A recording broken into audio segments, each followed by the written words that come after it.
Hej,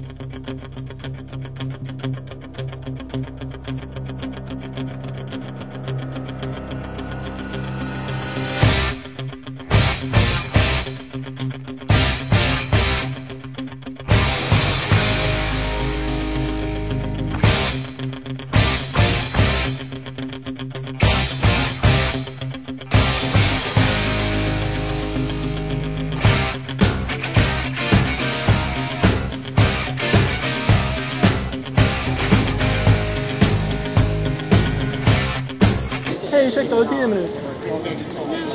Ja, det är inte bara som har inte tid.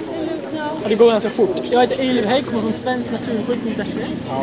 Du kan vara talas med oss förut? Nej. Okej, då har vi verkligen missat dig. Vi är faktiskt Sveriges största internetportal på naturskydd. Vi har över 100 000 medlemmar runt om i Sverige.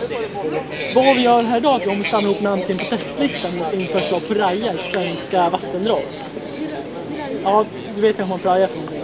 En sån ilsken fisk som biter i fötterna när man badar. Ja. I och med de nya EU-reglerna som trädde i kraft efter årsskiftet gällande naturskydd så har den svenska fiskeristyrelsen planer på att plantera genmodifierade praja i svenska vattendrag och det är bland annat Umeälven. Detta vill man göra för att rensa upp den ska ogräsfisken, till exempel mörten. För att i senare skede ska man plantera i öring. Och då vill man inte att mörten ska äta upp all maten för öringen. Så man vill ha bättre fiskvatten för att få igång någon fiskeindustri. Eller turismen. Ja, och det låter helt rätt, eller hur?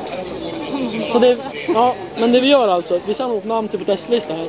Så vi ska lämna in till Fiskeristyrelsens årsmöte i eller slutet på november. Och hoppas på lite positiva reaktioner därifrån. Så jag hoppas du inte har något emot att skriva på den här. Ja, men toppen.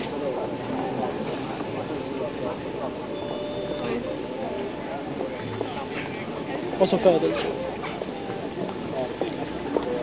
Ja, det räcker med sådär. Ja, sen är det frivilligt om man fyller i adress på snurr på stort. Nej, okej. Ja, tackar så mycket. Så du får en sån här som tack för hjälpen nu. Ha det så bra. Hej då.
Катюша, на высокой набережной.